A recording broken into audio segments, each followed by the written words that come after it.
Hello and welcome my dear student. दोस्तों स्वागत है आपका एसएससी अड्डा पे। चलिए, जैसा कि हम लोगों ने आपस में वादा किया हुआ था कि भैया जो एसएससी सीजीएल का प्री हो रहा है उसमें एंशिएंट हिस्ट्री की पूरी झड़ी लगी हुई है। तो जब एंशिएंट हिस्ट्री की पूरी झड़ी लगी हुई है तो हम लोग का भी आज क्या फर्ज बनता है कि कंप्लीट एंशिएंट हिस्ट्री को पढ़ा जाए। कंप्लीट एंशिएंट हिस्ट्री को पढ़ा जाए, पढ़ा जाएगा यार, लेकिन बड़े मतलब कूल मैनर में, बड़े आनंददायक ढंग से पढ़ा जाएगा उसको। तो पहले सभी को उत्तम पांडे, अद्रिता मित्रा जी, पंकज, ममता, फखरुद्दीन खान साहब, गीतांजलि, रवि, सिद्धार्थ, सभी को गुड मॉर्निंग। अच्छा, ये लिखा क्या है भाई? Investment in knowledge page the best interest. मतलब अपना जो भी इन्वेस्टमेंट है नॉलेज के रूप में करो, वो एक दिन आपको अच्छा इंटरेस्ट देगा। और ये मैं मानता हूं यार, ईमानदारी से बताऊं कि हिस्ट्री में मैंने बहुत सारे समय दिए, शायद अपनी उम्र से ज्यादा। मतलब पढ़ाता हड़प्पा सभ्यता हूं तो मैं ये मान के चलता हूं कि ठीक है, मैं भी हड़प्पा सभ्यता से हूं, तो वो आज एक अच्छा इंटरेस्ट पे कर रहा है। क्लियर है? चलिएगा, अपने नेक्स्ट स्लाइड पे जाएंगे और देखेंगे कि आज का टॉपिक हम लोग का क्या है। तो आज का टॉपिक है हम लोग का संपूर्ण प्राचीन भारत। क्लियर है? संपूर्ण प्राचीन भारत। गुड मॉर्निंग विनोद जी, रिंकास जी, राजू, संतोष, राकेश, पंकज, सभी को गुड मॉर्निंग। चलो दोस्त, बिना लेट किए पहले क्वेश्चन पे पहुंचते हैं। और ये जो आपका पहला क्वेश्चन, विशाल स्नानागार ग्रेट बाथ कहां से मिला था? और बात वही है कि ये जो ग्रेट बाथ से रिलेटेड क्वेश्चन है सर, यहां हमारा स्टाइलस नहीं, या बिल्कुल मिल गया, तो मिल चुका है हम लोग का स्टाइलस। अब हम लोग क्या करने वाले हैं दोस्त? अब हम लोग इसको सही करने वाले हैं कि भैया क्या आंसर सही होगा और कैसे सही होगा। तो विशाल स्नानागार कहां मिला था? आपको अच्छे से पता है दोस्त, मोहनजोदड़ो में मिला था। अब सिर्फ मोहनजोदड़ो से ही नहीं, अब यहां पे हम लोग रिलेटेड हर क्वेश्चन करेंगे। अब जरा याद रखना दोस्त कि मोहनजोदड़ो से 3-4 चीजें मिली थी। एक, आपको इस विशाल स्नानागार तो मिला ही था, उसके अलावा दोस्त यहां से सभा भवन भी मिला था, असेंबली हॉल भी मिला था। सभा भवन रिलेटेड पढ़ के कंप्लीट करना है। उसके अलावा दोस्त यहां अन्नागार मिला था, अन्नागार जिसे आप ग्रेनरी कहते हो, अन्नागार मिला था जिसे आप ग्रेनरी कहते हो। उसके अलावा ग्रेट बाथ, ये तो आपका मिला ही था। और इसके अलावा डांसिंग गर्ल, नृतक की मूर्ति, जो किसकी बनी हुई थी? ब्रोंज की बनी हुई थी। तो sometime it is also said that bronze की स्टैचू। क्लियर है? लेकिन वो एक गर्ल की मूर्ति थी, नृतक, जिसे आप डांसिंग गर्ल, नृतक की मूर्ति। क्लियर है? नृतक की मूर्ति मिली हुई थी, डांसिंग गर्ल मिली हुई थी, जो किसकी बनी हुई थी? तो ब्रोंज की बनी हुई थी, ब्रोंज की बनी हुई थी। दोस्त यहां पे एक मैं आपको इंफॉर्मेशन देना चाहूंगा कि इस मोहनजोदड़ो को हड़प्पा सभ्यता में माउंड ऑफ डेड भी कहा गया है। माउंड ऑफ डेड भी कहा गया है। Mound of dead, mound of dead मतलब मृतकों का टीला। क्या? माउंड ऑफ डेड मतलब मृतकों का टीला। आखिरी तक जुड़े रहना, 1 घंटे में कंप्लीट एंशिएंट हिस्ट्री करवा के ही छोड़ूंगा। लोथल से रिलेटेड आंसर तो इसका ठीक है कि डी सही है। लोथल से रिलेटेड क्या क्वेश्चन पूछता है दोस्त? याद रखना, चावल का दाना, एविडेंस ऑफ राइस, चावल के दाना का साक्ष्य कहां से मिला था? तो लोथल से मिला था। अच्छा, इस पूरी सभ्यता को दोस्त हड़प्पा सभ्यता के लोग या सिंधु घाटी सभ्यता के लोग जब बाहर जाते थे व्यापार करने के लिए समुद्री रास्ते से होकर, तो उस समय इराक का जो, जिसे आप ईरान, मेसोपोटामिया जिसे कहते हो, वहां के लोग इन्हें किस नाम से बुलाते थे? यह भी क्वेश्चन पूछता है। क्लियर है? तो दोस्त वहां के लोग किस नाम से बुलाते थे? तो वहां के लोग बुलाते थे आप इनको मेलूहा के नाम से। याद रखिएगा, वहां के लोग इनको किस नाम से बुलाते थे? तो मेलूहा के नाम से बुलाते थे। टेक्निकल टीम, क्या कोई मेरी वॉइस सुन रहा है? बिल्कुल, तो थोड़ा सा केयर करिएगा। तो दोस्त याद रखेंगे कि हड़प्पा सभ्यता के लोग या सिंधु घाटी सभ्यता के लोग जब विदेश, ईरान, इराक जाते थे बिजनेस करने के उद्देश्य से, तो इन्हें किस नाम से बुलाया जाता था? मेलूहा के नाम से बुलाया जाता था। ठीक है? और लोथल से एक क्वेश्चन एक और ये भी बनता है दोस्त, ये लोग, भाई आज आप एरोप्लेन से उड़ के विदेश जा सकते हो, उस समय कैसे जाते थे? तो समुद्री रास्ते से जाते थे। गुजरात के पास समुद्र था। और ये जो लोथल है दोस्त, ये कहां मौजूद है? गुजरात में ही मौजूद है। तो एक क्वेश्चन पूछता है कि इनके समय डॉकयार्ड या फिर बंदरगाह कौन सा था? तो याद रखना, इनके समय बंदरगाह कौन सा था, डॉकयार्ड कौन सा था? तो लोथल ही इनका एकमात्र बंदरगाह था। लोथल ही इनका एकमात्र बंदरगाह हुआ करता था। हड़प्पा सभ्यता के लोग किसकी पूजा करते थे या फिर इंडस वैली सिविलाइजेशन के लोग किसकी पूजा करते थे दोस्त? तो याद रखना, इसका आंसर कर देना पशुपतिनाथ। किसकी पूजा करते थे? तो पशुपतिनाथ की पूजा करते थे। एक बार एसएससी के क्वेश्चन में आया कि हड़प्पा सभ्यता के लोग कैसे, किस चीज की पूजा करते थे? ठीक है, मेन गॉड पशुपतिनाथ थे, लेकिन इनको नेचुरल वर्शिपर भी कहा गया। नेचुरल वर्शिपर मतलब प्राकृतिक पूजक भी इनको कहा गया। क्यों कहा गया? क्योंकि ये लोग पशुपतिनाथ के अलावा ये लोग आपके पीपल के वृक्ष की भी पूजा करते थे, कुबड़ वाले सांड की भी पूजा करते थे, सांप की भी पूजा, स्नेक की भी पूजा करते थे।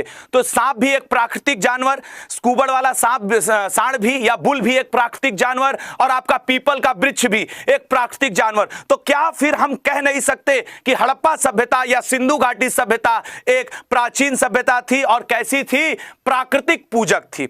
और सबसे इंपॉर्टेंट, इंडस वैली सिविलाइजेशन में जो समाज था वो कैसा था? तो मात्र सत्तात्मक था। अगले क्वेश्चन पे जाते हैं। अगला क्वेश्चन, सिंधु घाटी सभ्यता का पत्तन नगर कौन सा था? यही अब क्वेश्चन था भैया। आंसर तो लोथल है, लेकिन चूंकि हम लोग इससे पहले इसको कर चुके हैं तो इस क्वेश्चन में और एक्स्ट्रा इंफॉर्मेशन लेते हैं।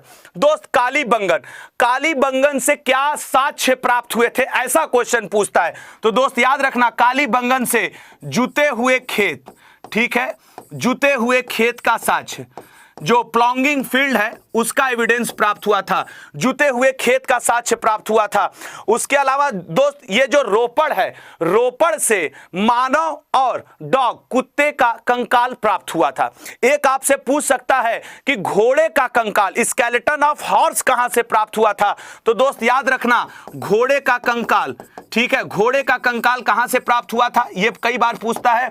तो याद रखना, ये सुरकोतदा से, सुरकोतदा नामक जगह से घोड़े का कंकाल प्राप्त हुआ था। उसके अलावा दोस्त, ये जो हड़प्पा सभ्यता है इसके बारे में हम लोग थोड़ा सा शॉर्ट में लेकिन कुछ जरूरी चीजें पढ़ लें। जैसे दोस्त, इस इंडस वैली सिविलाइजेशन को, सिंधु घाटी सभ्यता को और किस नाम से जानते हैं? तो याद रखना, इसे ब्रोंज एज सिविलाइजेशन के भी नाम से जानते हैं। Bronze age civilisation, bronze age civilisation, clear है? सिविलाइजेशन, इसे ब्रोंज एज सिविलाइजेशन, ब्रोंज मतलब होता है दोस्त कांस्य युगीन सभ्यता। यदि इसे हिंदी में लिखें तो सिंधु घाटी सभ्यता को कांस्य युगीन सभ्यता भी कहते हैं। इसका कारण जानते हो दोस्त? इसका कारण यह था कि सिंधु घाटी में जितनी भी जगह खोजी गई, हर जगह क्या था? हर जगह एक चीज बड़ी कॉमनली पाई जा रही थी, और वो क्या पाई जा रही थी? ब्रोंज। तो हर जगह ब्रोंज पाई गई, इस वजह से इसे क्या कहा गया? ब्रोंज एज सिविलाइजेशन कहा गया। कांस्य युगीन सभ्यता या सिंधु घाटी सभ्यता। या फिर इनके सबसे बड़े शहर कौन थे पूरे सिंधु सभ्यता में? हड़प्पा और मोहनजोदड़ो बहुत विस्तृत थे, बहुत बड़े थे। इस वजह से कभी कभी हम इन्हें हड़प्पा सभ्यता भी कह देते हैं। इस वजह से हम इन्हें हड़प्पा सभ्यता भी कह देते हैं। उसके अलावा कुछ और इंफॉर्मेशन लो दोस्त, क्योंकि जल्दी जल्दी तो मैं बोलूंगा ताकि मैक्सिमम इंफॉर्मेशन दे सकूं। उसके अलावा दोस्त, यदि हम लोग बात करें कि और क्या इसका सही सिंधु पत्तन नगर कौन सा, ठीक है। उसके अलावा दोस्त, हड़प्पा सभ्यता से आपसे पूछ सकता है इनका जो लिखावट था, स्क्रिप्ट थी, वो कैसी थी? तो दोस्तों याद रखना, ये बास्ट्रोफेडन लिखते थे। कैसा लिखते थे? बास्ट्रोफेडन। और इनके जो लिखने की शैली, इनके समय दो तरीके के कब्रिस्तान प्राप्त हुए हैं। एक प्राप्त हुआ है R37 और एक प्राप्त हुआ है H टाइप। ये क्वेश्चन भी पूछता है कि हड़प्पा सभ्यता के समय ये क्या थे? तो याद रखना, R37 और H टाइप लाशों को दफनाने का तरीका था। लाशों को दफनाने का तरीका था R37 और H टाइप। इसके अलावा दोस्त, तीन शब्द पूछता है, तीन अलग अलग शब्द। एक शब्द पूछता है कि जरा बताओ टेराकोटा क्या था? हड़प्पा सभ्यता के समय टेराकोटा क्या था? उसके अलावा पूछता है कि जरा बताओ इनके समय सीटाडल क्या था? दो ये और एक ये, क्लियर है? तो जरा सुनना कि इनके समय टेराकोटा क्या था। आसान भाषा में समझोगे तो याद रह जाएगा। मैं बताता हूं टेराकोटा क्या था। दोस्तों, इनके समय जो टेराकोटा था, जैसे आज आप घर में मटके का, सुराही का, गांव में वो खपड़ैल वाले घर या छोटे छोटे गुल्लक, ये बेसिकली है क्या? ये बेसिकली है पकी हुई मिट्टी। पकी हुई मिट्टी ही ना है। तो टेराकोटा एक पकी हुई मिट्टी थी, जिसको मतलब पकी हुई मिट्टी को ये टेराकोटा कहते थे। इनके घर, इनके मोहर, इनके सील सब टेराकोटा के बने होते थे। तो आज की लैंग्वेज में यदि हम बात करें तो हम लोग का जो घर बना हुआ है ईंटे से बना हुआ है, ब्रिक्स से बना हुआ है। तो ब्रिक्स भी बेसिकली क्या है, पकी हुई मिट्टी ही तो है, और अगर वो पकी हुई मिट्टी है तो हम उसे क्या कह सकते हैं, टेराकोटा।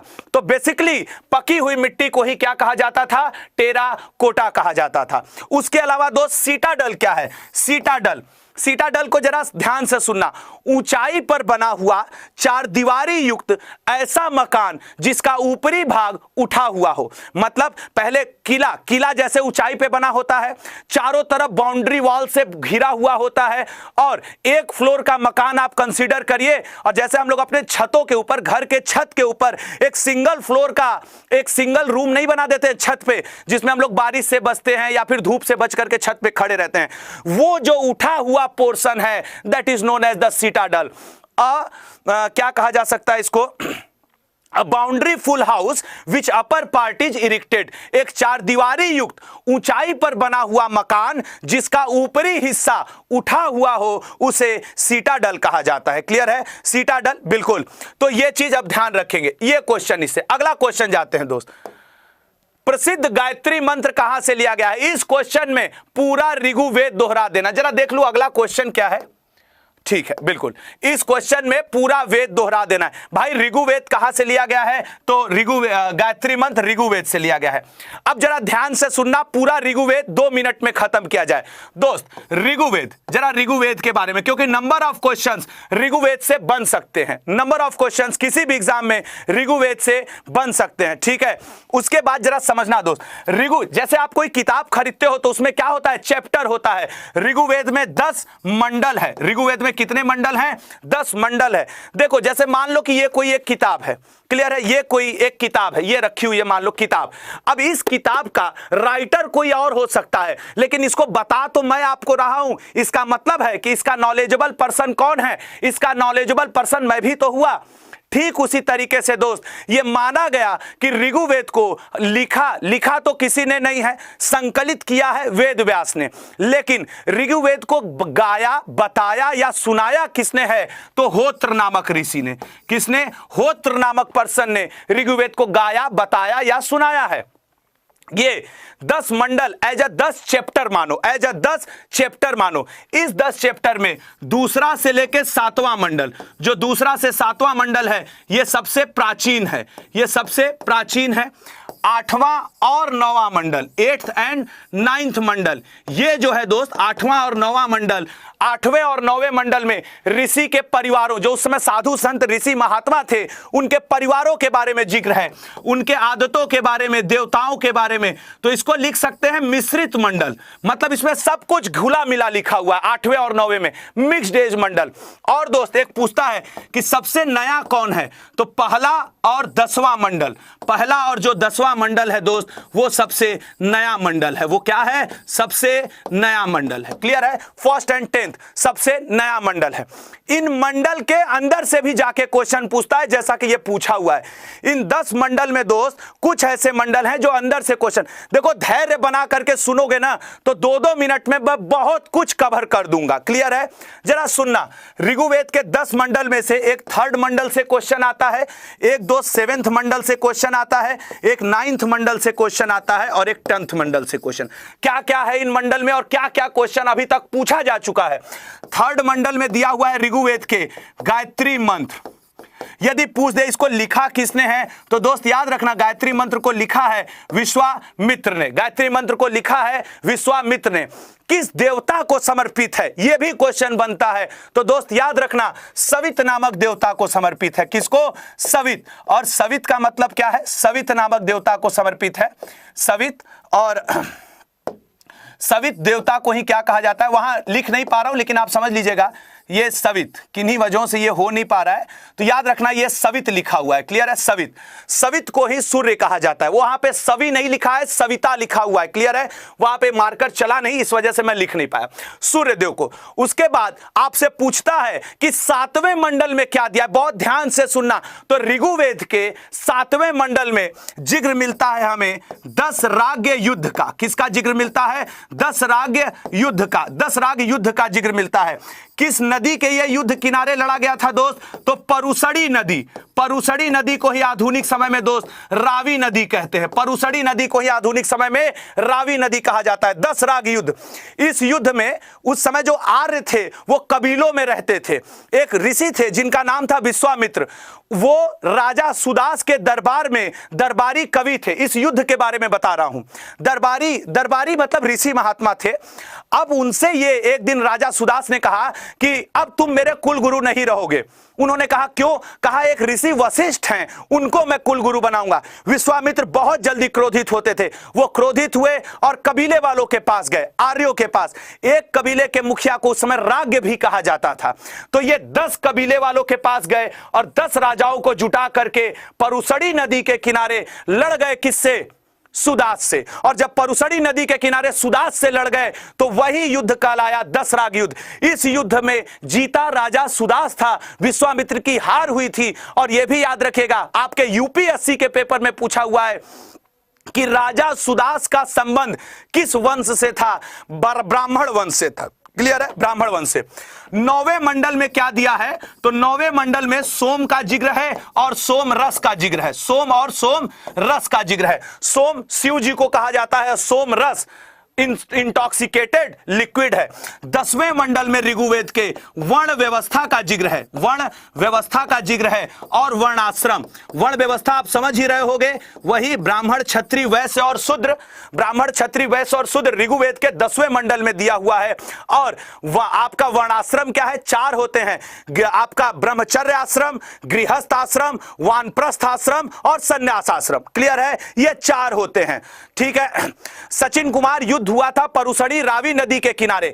देखो एक क्वेश्चन में कितने इंफॉर्मेशन दे डाले। अच्छा, थोड़ा थोड़ा इन वेदों के बारे में बता दें ताकि आपको याद रहे। ये तो हम लोग ऋग्वेद का डिटेल किए क्योंकि ऋग्वेद ही सबसे ज्यादा इंपॉर्टेंट है।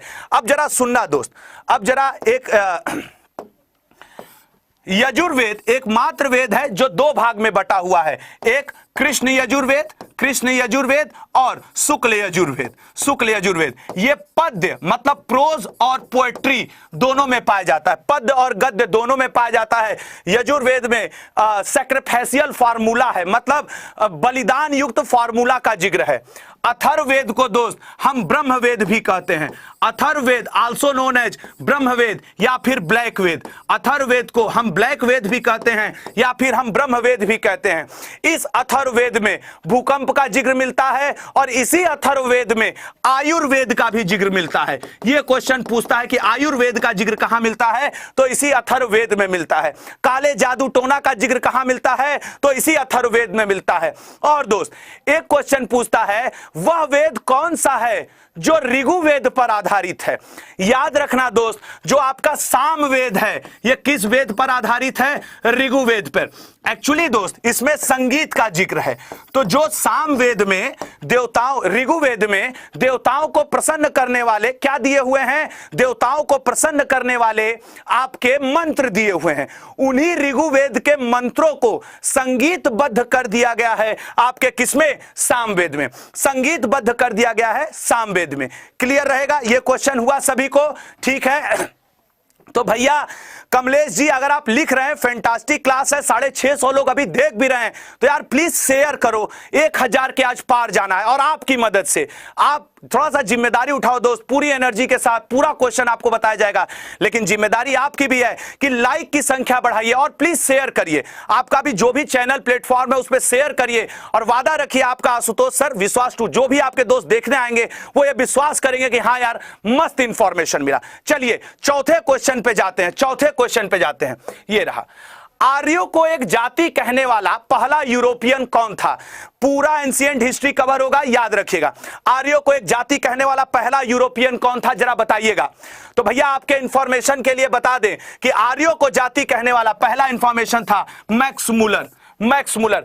एक्चुअली दोस्त जरा समझना, जो आर्य आए थे इसको अगर हम लोग जम्मू एंड कश्मीर का पोर्शन मान ले, क्लियर है, सिर्फ ये मान ले जम्मू एंड कश्मीर। आर्यों का आगमन भारत में इधर से हुआ था। आर्य भारत में कहां से आए थे? तो सेंट्रल एशिया से। कहां से आए थे? Central Asia. ऐसा किसने कहा है कि आर्य भारत में सेंट्रल एशिया यानी मध्य एशिया से आए थे? यह भी कहा है मैक्स मूलर ने, यह भी कहा है मैक्स मूलर ने। क्लियर है, आर्य सेंट्रल एशिया से आए थे मैक्स मूलर ने।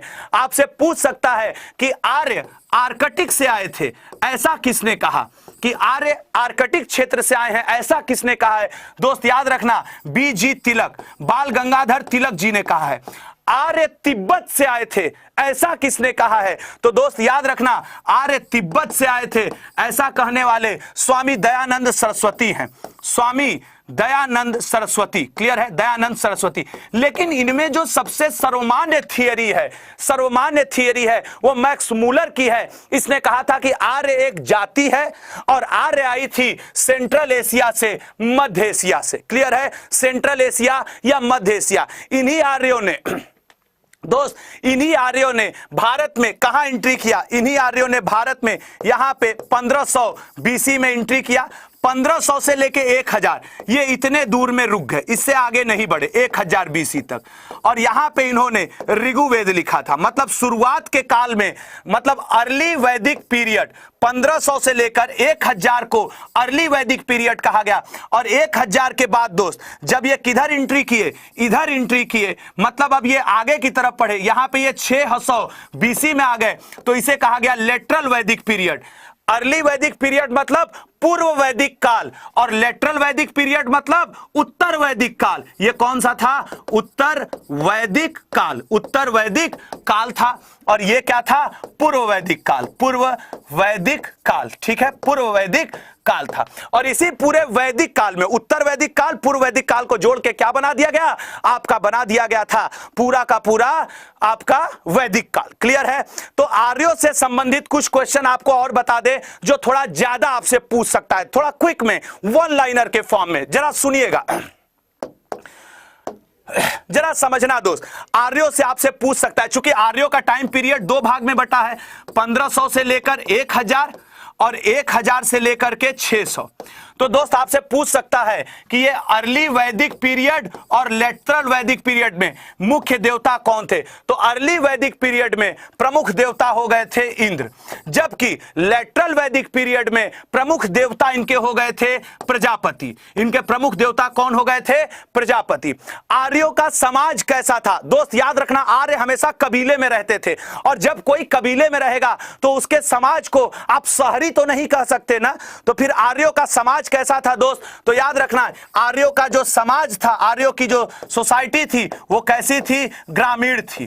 क्लियर है? आर्यों की भाषा क्या थी? तो आर्यों की भाषा संस्कृत थी। क्लियर है? आर्यों का प्रिय पशु कौन सा था?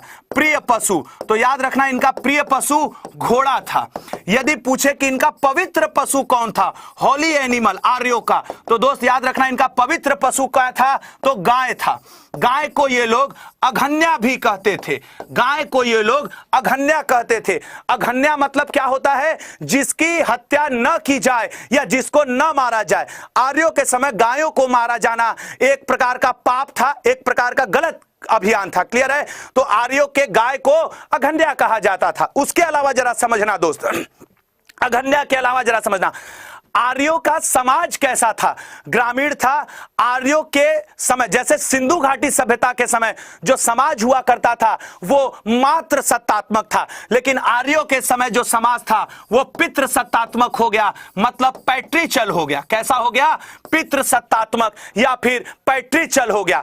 याद रहेगा सभी को? बिल्कुल सभी को याद रहना चाहिए, पितृ सत्तात्मक था। जबकि सिंधु घाटी सभ्यता के समय आर्यों का समाज, सिंधु घाटी का सभ्यता का समाज कैसा था? मात्र सत्तात्मक था। अगले क्वेश्चन पे जाते हैं और देखते हैं कि अगला क्वेश्चन क्या है। ये रहा अगला क्वेश्चन। प्रथम बौद्ध परिषद कहां आयोजित की गई थी? मतलब गौतम बुद्ध से प्रश्न। भैया गौतम बुद्ध से कंफर्म और कंफर्म क्वेश्चन बनते हैं अक्सर। इन 4 दिन के पेपर में देख लेना, गौतम बुद्ध से क्वेश्चन बनेंगे ही बनेंगे, भले वो आज के शिफ्ट में आ जाए या कल के शिफ्ट में आ जाए। मैं बताता हूं इसके लिए दोस्त, एक तुम लोग कोड याद कर लो संगति के लिए। कौन सा? रा वै पा कु। हो सकता है एक बार बोलने में ये तुमको टफ लगे, लेकिन अगर दोस्त ये तुम्हें याद हो गया तो तुम्हें इनकी चारों संगतियां याद हो जाएंगी। ये इनके जगह है जहां जहां बैठक हुई थी। रा से क्या हो जाएगा, जरा समझना दोस्त। रा से क्या हो जाएगा? राजगृह। रा से क्या हो जाएगा? राजगृह में पहली बैठक हुई थी। वै से क्या हो जाएगा? वैशाली। वैशाली में दूसरी बैठक हुई थी। पा से क्या हो जाएगा? पाटलिपुत्र। पाटलिपुत्र यहां पे तीसरी बैठक हुई थी। और कु से क्या हो जाएगा? कुंडलवन। कु से क्या हो जाएगा? कुंडलवन। दोस्त ये कहां पड़ता है? तो जम्मू एंड कश्मीर में पड़ता है। क्लियर है? कुंडलवन। चारों हो गए। अब पूछ रहा है पहली कहां हुई थी? तो पहली राजगृह में हुई थी। ऑप्शन कहां है? C option. करेक्ट हो गया? याद हो गया सभी को? बिल्कुल दोस्त, याद हो गया होगा सभी को कि पहली बैठक कहां हुई थी, दूसरी कहां हुई थी, तीसरी, चौथी। उसी तरह दोस्त यदि आपसे पूछ दे कि गौतम बुद्ध के दूसरी बैठक के समय राजा कौन था जो बैठक हुई थी, तीसरी के समय राजा कौन था, चौथी के समय राजा कौन था, या किस जगह हुई, तो जगह का कोड तो बन गया रा वै पाकू। लेकिन दोस्त राजा के लिए कोड बनेगा जैसे आज कल शोक नहीं। क्या कोड बनेगा? आज कल शोक नहीं। रट लेना, ये 2 लाइन काम आ जाएगा। आज कल शोक नहीं। ये हो गया एक पहला मीटिंग का राजा, ये दूसरी मीटिंग का राजा, ये तीसरी मीटिंग का राजा, और ये चौथी मीटिंग का राजा। अब जरा समझना कि ये चौथी मीटिंग का राजा कैसे हुआ और क्या हुआ। क्लियर है? पहला आज है ना, तो राजा है अजात शत्रु। पहली बौद्ध मीटिंग में राजा था अजात शत्रु। दूसरी मीटिंग में कल है ना, तो काला शोक। दूसरी मीटिंग की अध्यक्षता की थी जो हुआ था आपका वैशाली में, काला शोक ने। तीसरा शोक है ना, तो तीसरा हुआ दोस्त अशोक। तीसरा राजा कौन सा हुआ? अशोक। और चौथे में देखो 9 वर्ड आ रहा है। एक ही राजा है जिसके में 9 वर्ड आएगा, और वो है कनिष्क। वो है कनिष्क, कुषाण वंश का कनिष्क। याद रहेगा सभी को? बिल्कुल दोस्त, तो याद रखना कनिष्क। तो रा वै पाकू से सारे स्थान याद हो गए। आजकल शोक नहीं से सारे राजा याद हो गए कि बौद्ध मीटिंग कहां हुई थी, कौन उसके राजा थे। याद रहेगा सबको? बिल्कुल दोस्त, याद रखना। चलो अब देखते हैं गौतम बुद्ध के कुछ एक एक लाइनर फैक्ट्स देख लेते हैं कि गौतम बुद्ध से क्या क्या पूछ सकता है। 1-2 मिनट दो, पूरा दोहरवा देता हूं। इसको मिटाने जा रहा हूं, जिसको स्क्रीनशॉट लेना हो ले ले। उसके बाद दोस्त मैं क्या करने वाला हूं, गौतम बुद्ध के एक एक लाइन दोहरवा देने वाला हूं। चलिएगा, आइएगा एक एक लाइन दोहरा लिया जाए। देखो क्वेश्चन क्या पूछ सकता है कि गौतम बुद्ध ने किस भाषा में उपदेश दिया, पहला उपदेश कहां दिया, आखिरी उपदेश कहां दिया, मैक्सिमम उपदेश कहां दिया। तो गौतम बुद्ध का जो पहला उपदेश था दोस्त, जो पहला उपदेश था वो कहां दिया था? ऋषिपत्तनम में। ऋषिपत्तनम, जिसे आप क्या कहते हो? सारनाथ। चूंकि आपको सारनाथ याद है इसलिए मैंने ऋषिपत्तनम लिखा, क्योंकि कभी कभी सारनाथ का प्राचीन नाम पूछ देता है। पहला उपदेश ऋषिपत्तनम। सर्वाधिक उपदेश कहां दिया? तो भैया ये भी आपको याद होगा, सर्वाधिक उपदेश जो दिया था, उपदेश की इंग्लिश होती है सेरेमन। सर्वाधिक उपदेश कहां दिया था? श्रावस्ती में। श्रावस्ती नामक जगह सर्वाधिक उपदेश दिया था। क्लियर है दोस्त? और अगर पूछ दे आखिरी उपदेश कहां दिया था, कमेंट बॉक्स में जिसको याद हो जरा जुड़ करके बता दे कि आखिरी उपदेश कहां दिया था। भैया कॉमन सेंस है, आखिरी उपदेश वहीं देंगे जहां उनकी मृत्यु हुई होगी। तो भैया इनकी मृत्यु हुई थी आखिरी या अंत उपदेश। अंत उपदेश इन्होंने दिया था दोस्त कुशीनगर में, देवरिया उत्तर प्रदेश, जहां इनकी क्या हुई थी? मृत्यु हुई थी। कुशीनगर देवरिया उत्तर प्रदेश में। और याद रखना दोस्त, ये गौतम बुद्ध से संबंधित है। मतलब ये महात्मा बुद्ध, महात्मा बुद्ध को और किस नाम से जाना जाता है? तो दोस्त इनको शाक्य मुनि भी कहा जाता है। इनको शाक्य मुनि भी कहा जाता है। इनको लाइट ऑफ एशिया भी कहा जाता है। ये मैं आपका क्विक रिवीजन करवा रहा हूं, 2 मिनट में कंप्लीट खत्म करवाने की कोशिश कर रहा हूं। लाइट ऑफ एशिया भी कहा जाता है। और दोस्त इनको तथागत भी कहा जाता है। रेलवे के पेपर में तथागत बार बार पूछा है, तो एसएससी के पेपर में शाक्य मुनि और लाइट ऑफ एशिया बार बार पूछा है। ध्यान रखिएगा, क्लियर है, बिल्कुल ध्यान रखिएगा, लाइट ऑफ एशिया और ये। अच्छा, इसके अलावा मैं अगर आपसे बात करूं दोस्त कि गौतम बुद्ध से, और गौतम बुद्ध ने, जरा ध्यान से सुन लेना, 29 वर्ष की अवस्था में घर छोड़ा और इनकी जो सबसे पहली मुलाकात हुई थी, इनकी जो सबसे पहली मुलाकात हुई थी अलार कलाम से हुई थी। अलार कलाम ने इन्हें उपदेश दिया, इसलिए अलार कलाम इनका पहला गुरु था जब ये 29 वर्ष की आयु में उम्र छोड़े। क्लियर है। फिर इनकी मुलाकात हुई रुद्र कराम पुत्र से, रुद्र कराम पुत्र। तो दो क्वेश्चन यहां बन गए। गौतम बुद्ध का पहला गुरु कौन था? अलार कलाम। गौतम बुद्ध का गुरु कौन था? रुद्र कराम पुत्र। क्लियर है। फिर इन्होंने 6 वर्ष तपस्या की और 6 वर्ष तपस्या करने के बाद क्या हुआ था, इनको गया नामक स्थान पे निरंजना नदी के किनारे पूर्णिमा के दिन, गया नामक स्थान पे निरंजना नदी के किनारे पूर्णिमा के दिन इनको ज्ञान की प्राप्ति हुई। जब इनको ज्ञान की प्राप्ति हो गई तब इनका नाम रखा गया तथागत। क्या नाम रखा गया? तथागत। और जो जगह गया थी उस जगह को कर दिया गया बोध गया। उस जगह को इनके ज्ञान की प्राप्ति के बाद बोध गया बोला गया। ये निरंजना या फल्गु नदी, वो तो आपको क्लियर ही होगा। उसके अलावा दोस्त पूर्णिमा के दिन को कर दिया गया बुद्ध पूर्णिमा। क्या हो गया? बुद्ध पूर्णिमा। खुद इन्हें, आपके निरंजना नदी को हम लोग फल्गु नदी भी कहते हैं, याद रखना, ठीक है। बुद्ध पूर्णिमा कह दिया गया। तो बुद्ध पूर्णिमा के दिन बोध गया नामक स्थान पे पीपल के पेड़ के नीचे, और दोस्त इनको ज्ञान कहां, किस पेड़ के नीचे प्राप्त हुआ था? पीपल वृक्ष। इनके ज्ञान के प्राप्ति के बाद इसी पीपल के वृक्ष को बोधि वृक्ष कहा जाता है आपके बौद्ध धर्म में। क्या कहा जाता है? बोधि वृक्ष। बोधि वृक्ष के नीचे इन्हें क्या प्राप्त हुआ था? ज्ञान की प्राप्ति हुई थी। ध्यान रहेगा, क्लियर रहेगा। चलिएगा अगले क्वेश्चन पे जाते हैं। हाँ दोस्त, हर क्वेश्चन में 2 मिनट तो आप हमको दीजिएगा, मैं इसी तरीके से आपका सब दोहराता हुआ चलूंगा, क्योंकि इस बार नंबर ऑफ क्वेश्चन हिस्ट्री के बहुत ज्यादा आ रहे हैं। चलिए अगले क्वेश्चन पे जाते हैं। निम्नलिखित में से बौद्धों का पवित्र ग्रंथ कौन सा है? मतलब बौद्ध लिटरेचर का क्वेश्चन आ गया, इसको भी मैं क्या करवाऊंगा? पूरा ही करवा दूंगा। तो याद रखिएगा दोस्त, बौद्ध लिटरेचर का जो प्रश्न है वो क्या है? तो बौद्ध ग्रंथ कौन सा है जरा बताइएगा। भैया त्रिपिटक है। त्रिपिटक, इस त्रिपिटक में बड़े ध्यान से सुनना, इस त्रिपिटक में 3 पिटक है। बौद्ध ग्रंथों को त्रिपिटक कहा गया। कौन कौन से दोस्त जरा देखना।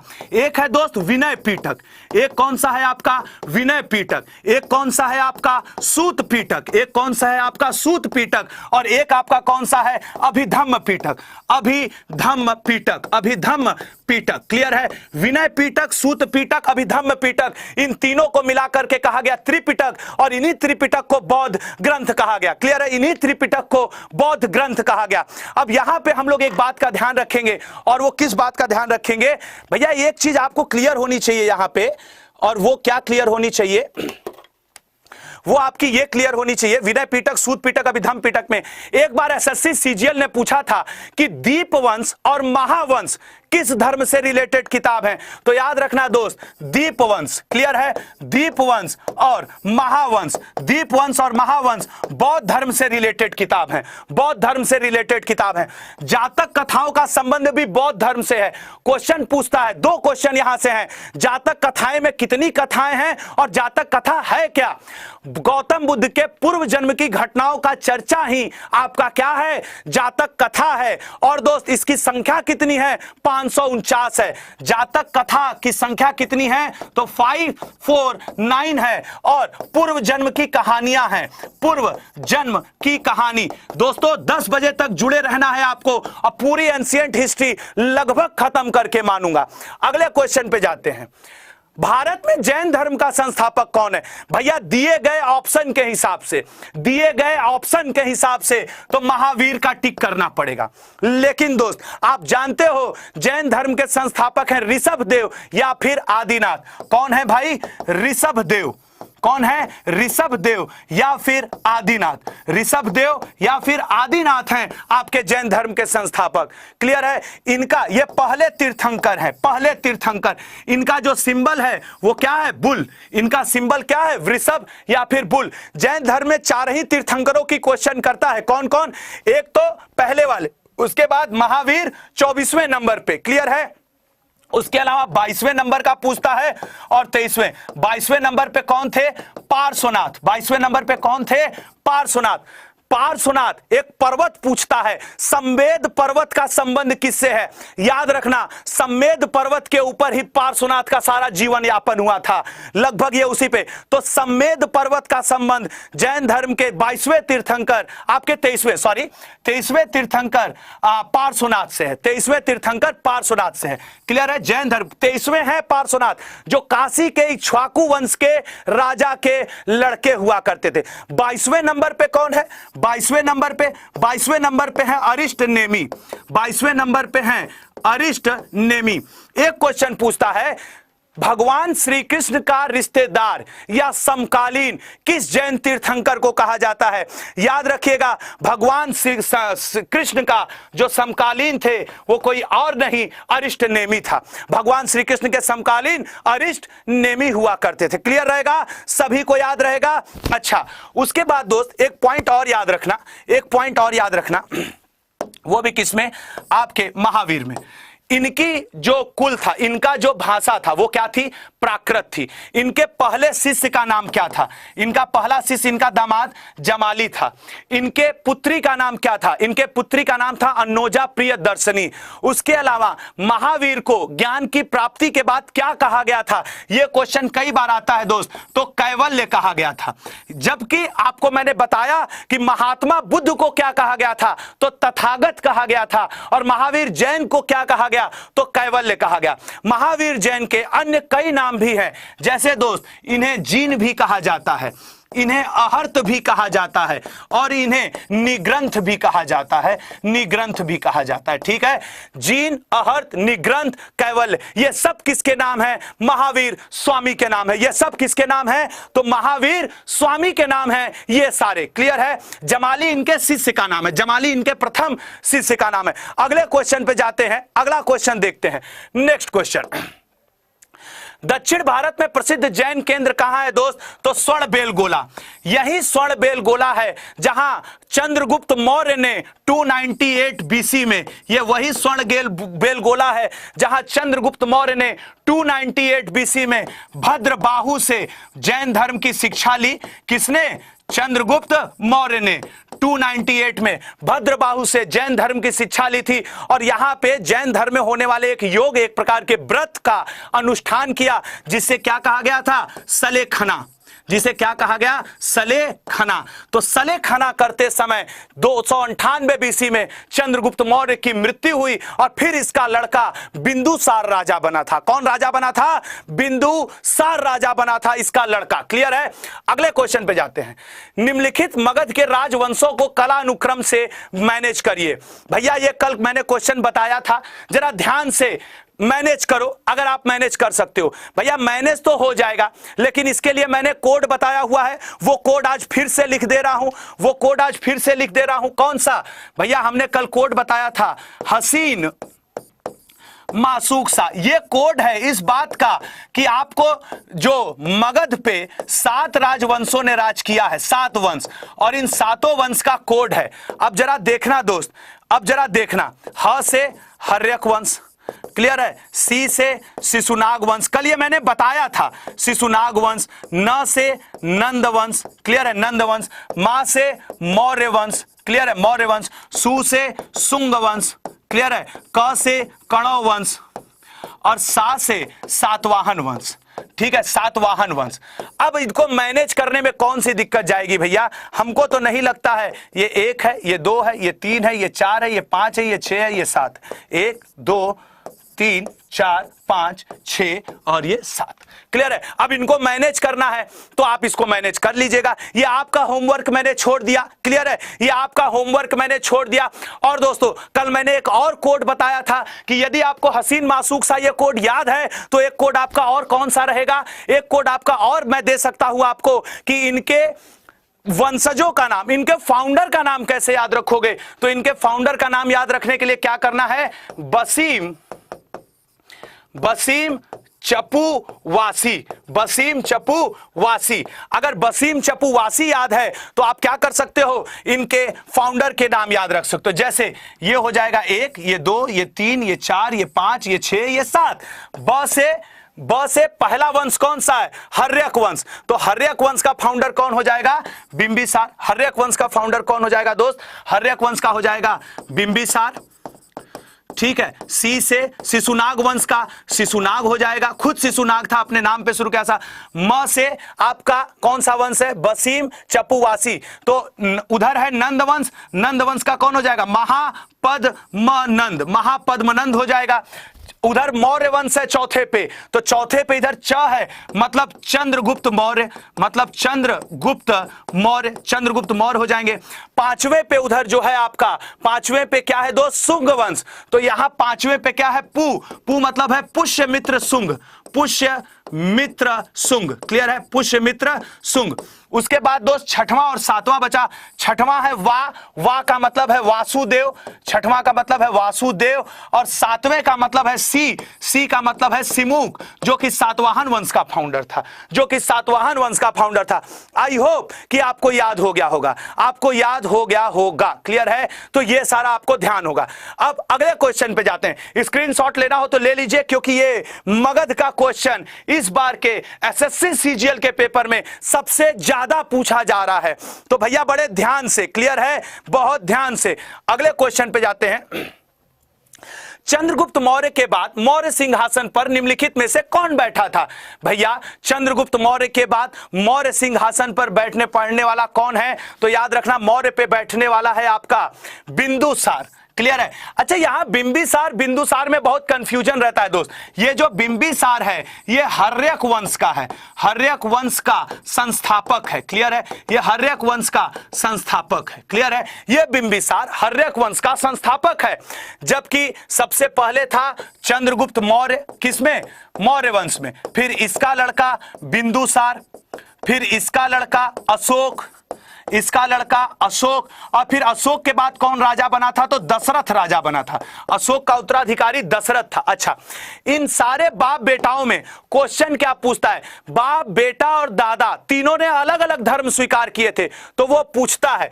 जैसे चंद्रगुप्त मौर्य ये जैन धर्म स्वीकार कर लिया था, बिंदुसार दोस्त ये आजीवक धर्म स्वीकार किया था, आजीवक।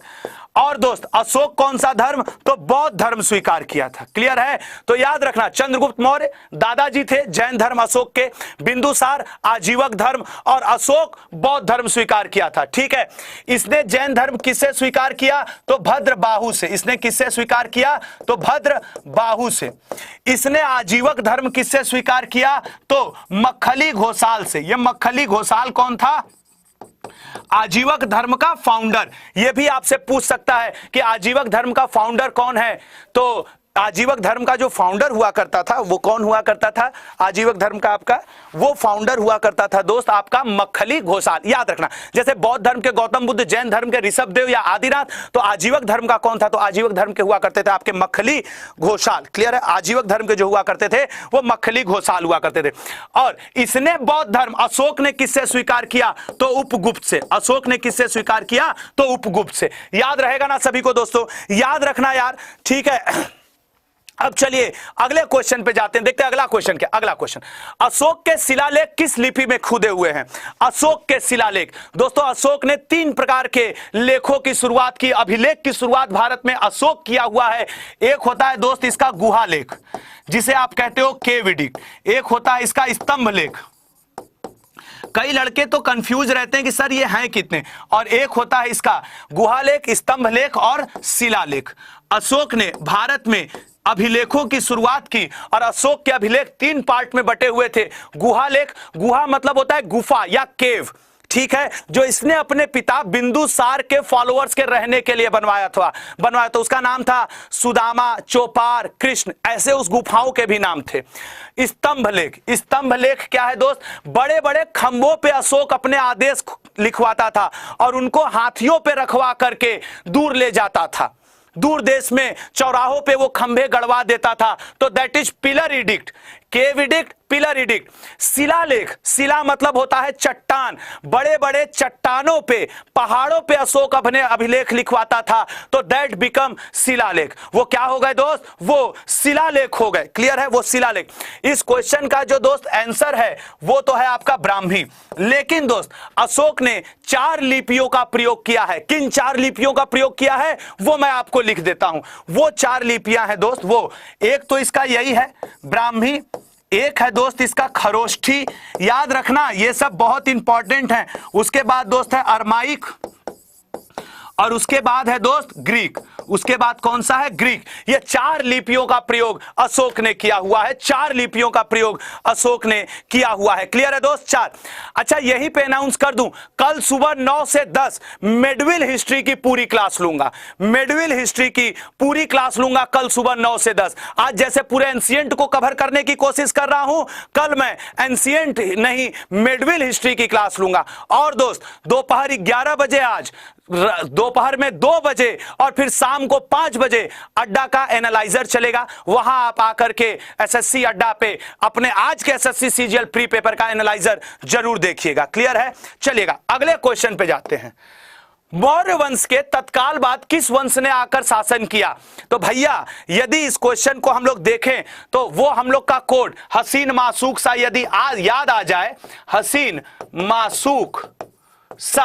अब ये अगर ये कोड याद है तो बताना आसान नहीं है ये क्वेश्चन। हर्यक वंश, शिशुनाग वंश, नंद वंश, मौर्य वंश, शुंग वंश। मौर्य वंश के बाद पूछ रहा है तो मौर्य वंश के बाद तो शुंग वंश ही था ना।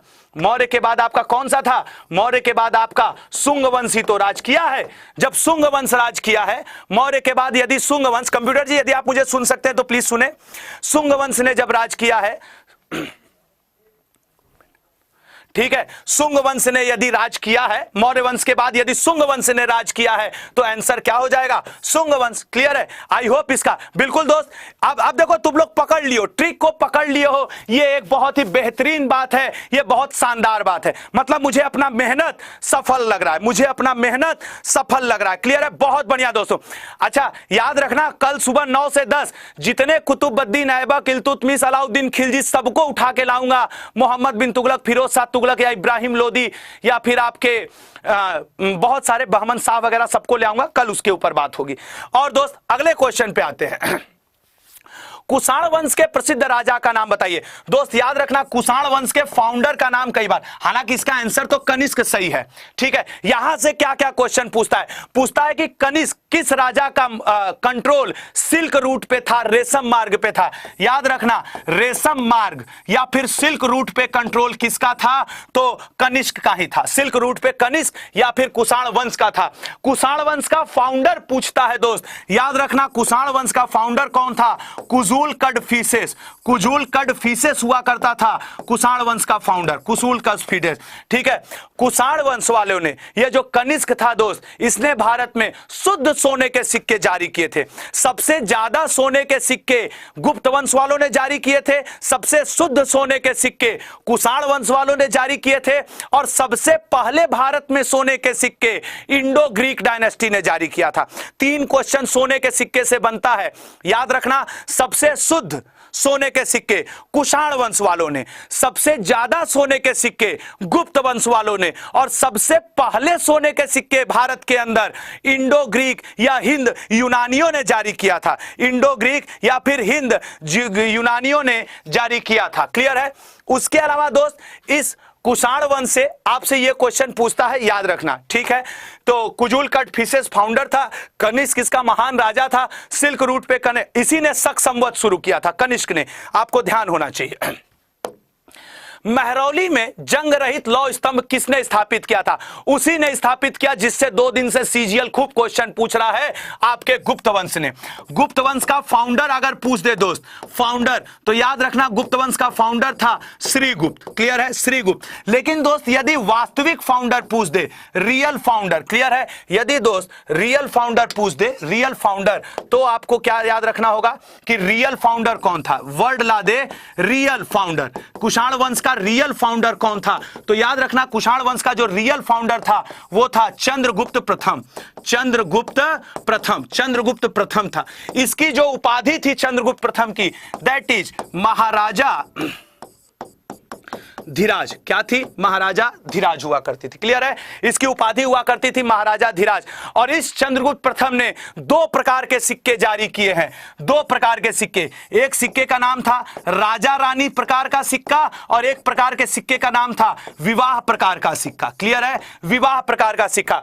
इसी चंद्रगुप्त प्रथम का लड़का हुआ था समुद्रगुप्त। इसी चंद्रगुप्त प्रथम का लड़का कौन था? समुद्रगुप्त हुआ करता था। ठीक है? और उसके अलावा दोस्त समुद्रगुप्त का आगे क्वेश्चन है, मैं उसमें उसको डिफाइन करूंगा। क्लियर है? डिफाइन करूंगा। आगे आता हूं। लिच्छवी दोहित्री किसे कहा जाता है? कल के पेपर में आया था भारत का नेपोलियन किसे कहा जाता है? तो समुद्रगुप्त को। इसको और क्या कहा जाता है? भारत का नेपोलियन। क्लियर है? भारत का नेपोलियन भी इसको कहा जाता है। उसके अलावा दोस्त इसे कविराज भी कहा जाता है। क्या कहा जाता है? कविराज भी कहा जाता है। और इसे लिच्छवी, एक्चुअली लिच्छवी एक जगह का नाम था। इसकी जो माता थी समुद्रगुप्त की, वो लिच्छवी से बिलोंग करती थी, लिच्छवी से। और गुप्त वंश के समय दोहित्र मतलब होता था पुत्री और पुत्र, पुत्र या पुत्री। तो लिच्छवी दोहित्री मतलब क्या हो गया? लिच्छवी की राजकुमारी का पुत्र, दैट इज समुद्रगुप्त। ठीक है? इसी का दरबारी कवि हरिसेन था और उसी हरिसेन ने प्रयाग प्रशस्ति लिखा था, चंपू काव्य शैली में लिखा था, संस्कृत भाषा में लिखा था। क्लियर है? चंपू काव्य शैली संस्कृत में लिखा था। क्या लिखा था? प्रयाग प्रशस्ति। इस समुद्रगुप्त के दरबारी कवि ने प्रयाग प्रशस्ति किस शैली में लिखा? यह क्वेश्चन आपको कब मिलेगा? तो चंपू काव्य शैली में लिखा हुआ है। किस भाषा में लिखा हुआ है? तो संस्कृत भाषा में लिखा हुआ है। किस भाषा में? संस्कृत भाषा में। किसने लिखा है? तो हरिसेन ने लिखा है। किसके बारे में लिखा है? तो समुद्रगुप्त के बारे में लिखा है। कल इससे रिलेटेड बहुत सारे क्वेश्चंस आए थे। अगला क्वेश्चन, प्रसिद्ध गुप्त संवत किसने शुरू किया था? 3 से 4 मिनट और लगेगा और आज का एंड हो जाएगा। 3 से 4 मिनट। प्रसिद्ध गुप्त संवत निम्नलिखित में से किस वर्ष शुरू किया गया था? जरा बताइएगा दोस्तों, गुप्त संवत निम्नलिखित में से किस वर्ष शुरू किया? भैया लाइक की संख्या नहीं बढ़ रही है, 739 पे अटका हुआ, जबकि आप करीब करीब 1167 चल लो। भैया इसे भी तो 1000 पार ले जाना है। प्लीज दोस्त do like, share and subscribe. दोस्तों याद रखिएगा, जब आप सब्सक्राइब करते हैं तभी आप तक हमारे ये इंफॉर्मेशन सही मायने में पहुंच पाते हैं, नोटिफिकेशन पहुंच पाते हैं, ताकि आपको हर अच्छे लेक्चर के बारे में पता चले। तो जो भी हमारे नए व्यूअर्स हैं, सब्सक्राइब करना चैनल को बिल्कुल भी ना भूलें। और हां दोस्त याद रखना कि ये सारे क्वेश्चंस बहुत इंपॉर्टेंट है, ध्यान से। तो भैया इसका आंसर क्या है? इसका आंसर आपका होमवर्क। कल मैं आपसे पूछूंगा कि इसका आंसर क्या है, लेकिन मैक्सिमम दोस्तों आंसर कर दिए, तो लो मैं भी कर देता हूं। 319 चंद्रगुप्त प्रथम ने गुप्त संवत स्टार्ट किया था। किसने स्टार्ट किया था? चंद्रगुप्त प्रथम। चंद्रगुप्त प्रथम ने, ठीक है, चंद्रगुप्त प्रथम ने गुप्त संवत स्टार्ट किया था। यह वही है श्रीगुप्त का लड़का। चंद्रगुप्त मौर्य के साथ कंफ्यूज मत हो जाना। क्लियर है? चंद्रगुप्त मौर्य के साथ कंफ्यूज मत हो जाना। अगला क्वेश्चन, वेनसॉन्ग किसके शासनकाल में आया था? वेनसॉन्ग भैया क्लियर है, वेनसॉन्ग हर्षवर्धन के शासनकाल में आया था।